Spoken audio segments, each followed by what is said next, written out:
Alhamdulillah, salatu wassalamu ala rasulillah wa ala alihi wa sahbihi wa mawala. Allahumma la sahla illa ma ja'altahu sahla wa la sa'ba illa ma ja'altahu sa'ba wa idha syi'ta ja'altal hazana sahlah. Aisyah radhiyallahu anha ummun min ummahatil mu'minin. Allah subhanahu wa ta'ala berfirman, an-nabiyyu awla bil mu'minina min anfusihim wa azwajuhu ummahatuhum. Nabi itu harus lebih diprioritaskan, lebih diutamakan daripada orang-orang mukmin terhadap diri mereka sendiri.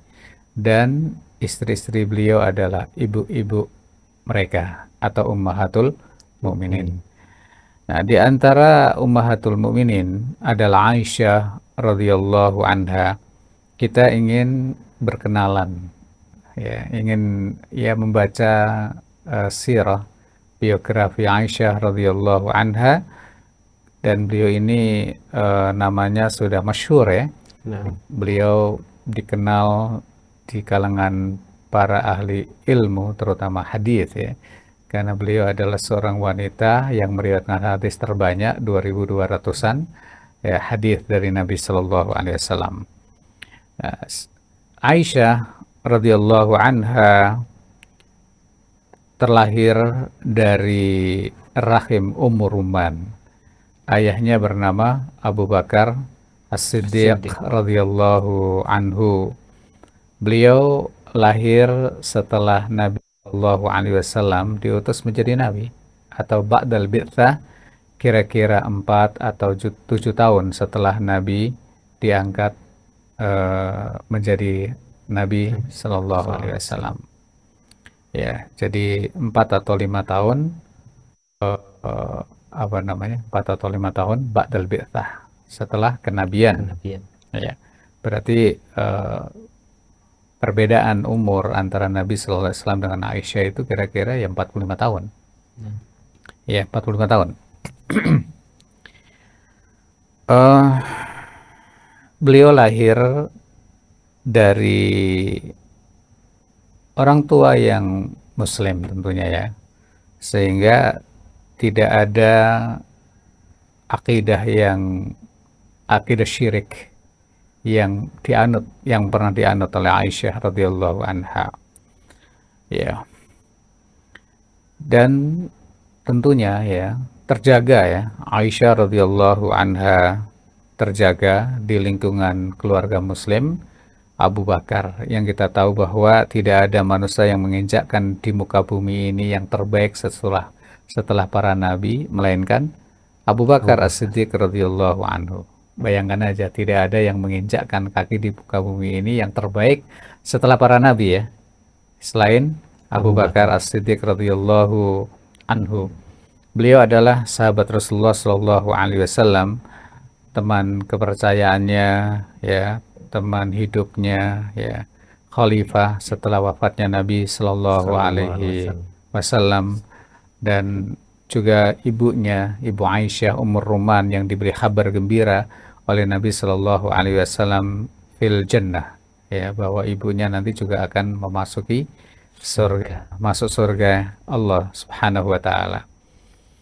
Rasulullah Sallallahu Alaihi Wasallam menikahi Aisyah. Bagaimana proses pernikahan ini, itu yang terpenting ya, itu bagian yang terpenting juga.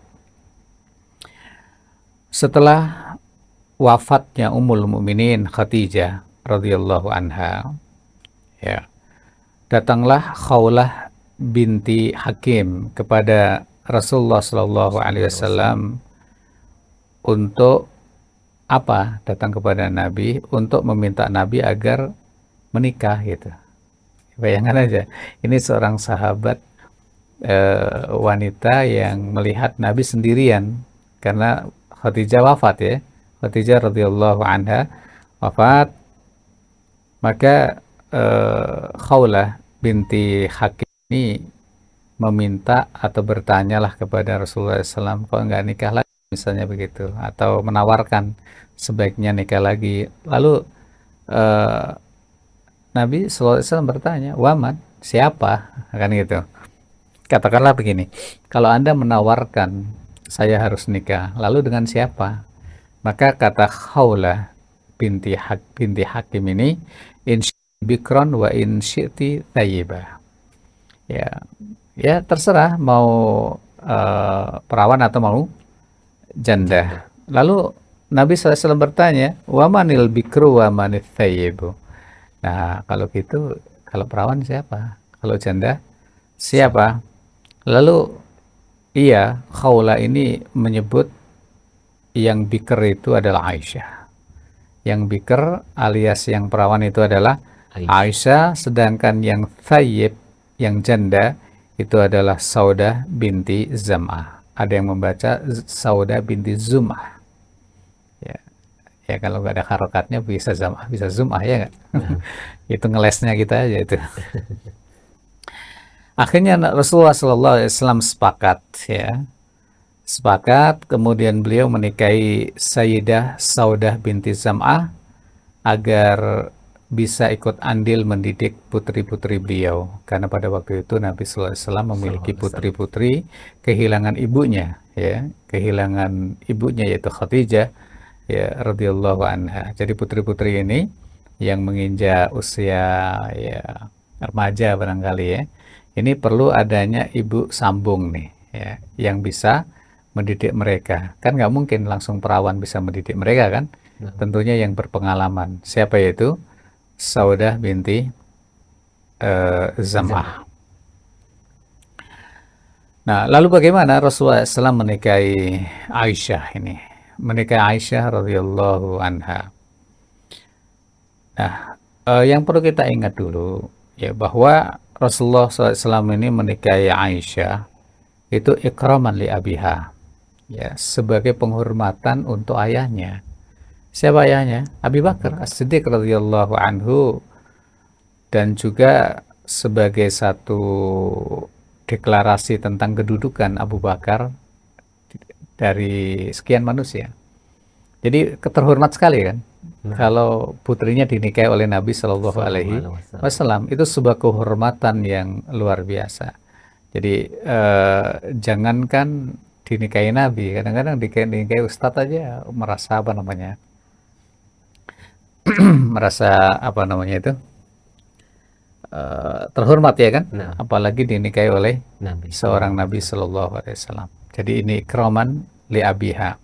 Yang kedua, Rasulullah Shallallahu Alaihi Wasallam itu melihat dalam mimpinya, ya, dalam mimpinya itu Jibril datang membawa Aisyah tapi dibungkus dengan kain sutra begitu. Bukan dibungkus ya, masa dibungkus barang ya, maksudnya ditutupi dengan kain sutra. Setelah dibuka ternyata nampak wajah Aisyah. Ya, lalu Jibril mengatakan hadhi imra'atuka, ini adalah calon istrimu, seperti itu. Di dalam hadis yang lain Jibril mengatakan hadhihi zaujatuka. Kalau tadi hadhi imra'atuka, ya, dalam riwayat yang lain hadhihi zaujatuka fid dunya wal akhirah. Ini adalah calon istrimu di dunia maupun di akhirat. Jadi itu disibak kain sutranya itu muncul wajah Aisyah. Ini adalah istrimu di dunia maupun di akhirat. Nah, kalau istri-istri kita dulu gimana? Mendapatkan bahwa ini calon istrimu itu dari apa gitu? Dari YouTube, dari IG, dari apa lagi? Facebook kan gitu kan. Dari apa lagi? Dari medsos lah gitu ya. Kenalan di mana? Di medsos ya. Kalau Nabi tidak, itu melalui satu mimpi yang luar biasa, Jibril, ya, sampai mengatakan hadhihi zaujatuka fid dunya wal akhirah, ya, seperti itu. Karena kita yakin bahwa mimpi para nabi itu hak, ya kan? Mimpi para nabi itu wahyu, ya. Nah, bagaimana prosesnya? Ini yang penting itu ya. Penting. Ketika Khawlah binti Hakim telah menyebutkan yang bikr itu adalah Aisyah, maka Nabi SAW mengutus Khawlah binti Hakim datang ke rumah Abu Bakar As-Siddiq radhiyallahu anhu untuk mengutarakan amanat tersebut. Sampailah di rumah Abu Bakar. Abu Bakar tidak ada di rumah, masih di luar. Ketemu ibunya Ummu Ruman gitu. Wahai Ummu Ruman, ya saya datang diutus oleh Nabi untuk mengkhidbah Aisyah putrimu. Ya sabarlah, sebentar lagi ayahnya datang gitu. Akhirnya Abu Bakar datang. Abu Bakar radhiyallahu anhu datang. Kemudian Khawlah menyampaikan pesan dari Nabi bahwa Nabi ingin mengkhidbah Aisyah. Kata Abu Bakar, wah senang sekali, ahlan wa sahlan. Gitu. Barokah pasti keluarga kami. Gitu. Tapi ntar dulu, aku pernah punya ikatan janji dengan temanku. Nah, jadi Abu Bakar punya teman yang belum Muslim. Ya. Abu Bakar waktu itu ya jelas Muslim kan, sahabat Nabi. Dia dulu punya teman main, teman akrab, teman apalah begitu, yang pernah berjanji kalau mereka punya anak putra putri mau dijodohkan gitu. Ya, itu kira-kira Aisyah umurnya 6 tahun gitu kan waktu itu. Nah, ntar dulu gitu. Saya mau datang ke teman saya. Nah, temannya Abu Bakar ini namanya Al-Mut'im bin Adi. Al-Mut'im bin Adi.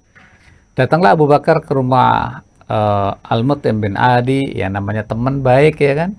Yes, ahlan wasalan dan sebagainya. Lalu mengutarakan apa yang menjadi janji dulu ya, wahai Mut'im bin Adi, bukankah dulu kita punya janji, punya komit untuk menikahkan anak-anak kita?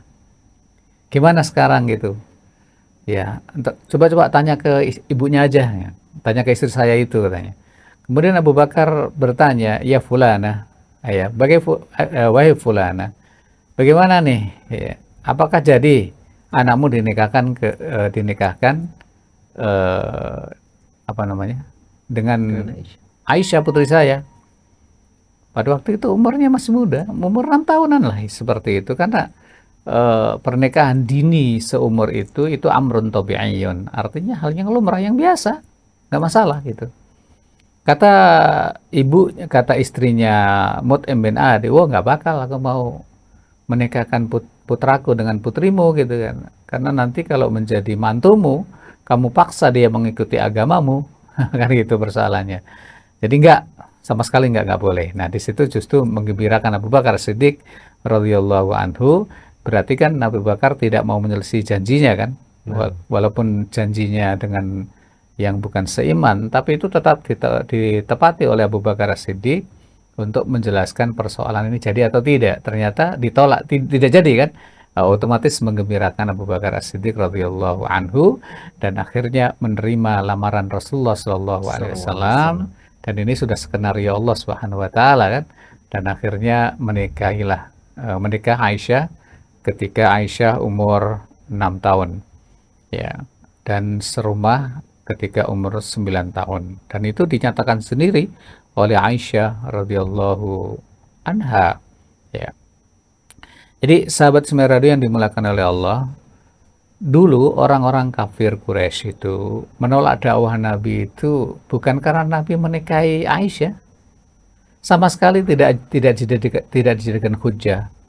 Misalnya ya, orang kafir itu menolak Nabi, saya menolak dakwah kamu, habis kamu nikah anak kecil sih gitu. Enggak gitu. Kenapa? Karena menikah umur segitu itu amrun tabi'iyun. Sudah lumrah, udah biasa. Ya, umur 9 tahun nikah, karena serumahnya dengan Nabi kan umur 9 tahun kan, udah balik kan, 9 tahun, 10 tahun, itu hal yang biasa. Misal kita tanya kepada Abu Jahal, Abu Bakar, Abu Jahal, Abu Lahab, abu-abu yang lain, Abu Janda kayak misalnya begitu, umur berapa kalian menikahi istri kalian? Pasti muda-muda juga, karena hal tersebut amrun tabi'iyun. Nah, di zaman sekarang tiba-tiba ada orang mengaku Muslim tapi menyerang Nabi Sallallahu Alaihi Wasallam ya, karena pernikahan Nabi dengan Aisyah. Ini kan hal yang luar biasa, lebih jahil daripada kaum jahiliyah pada saat itu. Ya, orang-orang jahiliyah menolak dakwah Nabi, bahkan menuduh Nabi itu tukang sihir, tukang santet, tukang apa lagi gitu kan, memporak-porandakan persatuan. Macam-macam itu. Tidak ada satupun yang berargumentasi karena engkau menikahi Aisyah yang masih kecil, sama sekali tidak ada, karena itu sudah lumrah saat itu. Maka jangan bandingkan pernikahan Nabi dengan Aisyah radhiyallahu anha dengan pernikahan hari ini umur 20, 30 itu masih santai-santai saja kan. Iya masih luar biasa seperti itu. Jadi sahabat Semai Radio dan Semai TV yang dimuliakan oleh Allah, Ya, pernikahan Nabi dengan Aisyah ini melalui petunjuk dari Jibril tadi itu ya, yang membukakan wajahnya di balik sutra, di balik pakaian yang sutra ternyata wajah Aisyah radhiyallahu anha. Saya rasa itu dulu. Kita pelan-pelan aja untuk mengenal ibunda kita Aisyah radhiyallahu anha. Dan kita dalam hal ini ya nggak boleh ragu kalau memang Rasulullah itu menikahi Aisyah radhiyallahu anha ketika umur 6 tahun itu, nggak boleh ragu-ragu, dan serumah dengan Nabi ketika umur 9 tahun gitu. Itu juga tidak boleh kita meragukan hal tersebut itu, karena sesuai dengan perkataan Aisyah sendiri dalam riwayat hadis ya, rawahu Muslim, dalam Sahih Muslim dari Aisyah radhiyallahu anha ya, kata Aisyah begini ya,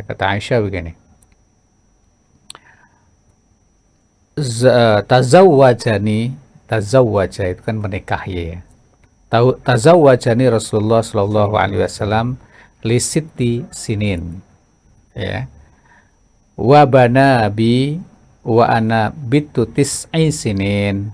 Hadis riwayat Imam Muslim tadi ya, rawahu Muslim ya, yang artinya Rasulullah Shallallahu Alaihi Wasallam menikahiku saat aku berumur 6 tahun. 6 tahun. Jangan bayangkan 6 tahun hari ini kan. Ya, tentunya Allah persiapkan Aisyah menjadi pendamping seorang nabi, di-upgrade oleh Allah Subhanahu wa taala. Dan wabanabi, ya wabanabi artinya serumah denganku, maksudnya sudah tentunya suami istri ya, bergaul begitu ya. Itu wa ana bintu tis'i sinin. Saya berumur 9 tahun. Ini perkataan Aisyah sendiri. Ya, radhiyallahu anha. Dan ingat sahabat Semar Radio, pernikahan umur-umur segitu itu sesungguhnya tidak hanya terjadi di Arab saja, tetapi di Eropa, di Amerika, di Prancis, bahkan raja-raja Inggris itu kalau kita buka itu dalam sejarahnya, itu istrinya ya sama 10 tahun, 9 tahun gitu. Hal yang biasa zaman itu ya. Jangan ditarik ke zaman sekarang gitu. Umur 50 tahun aja masih santai aja walaupun belum punya istri kan gitu, belum punya suami gitu. Ya, seperti itu. Wallahu a'lam bishawab.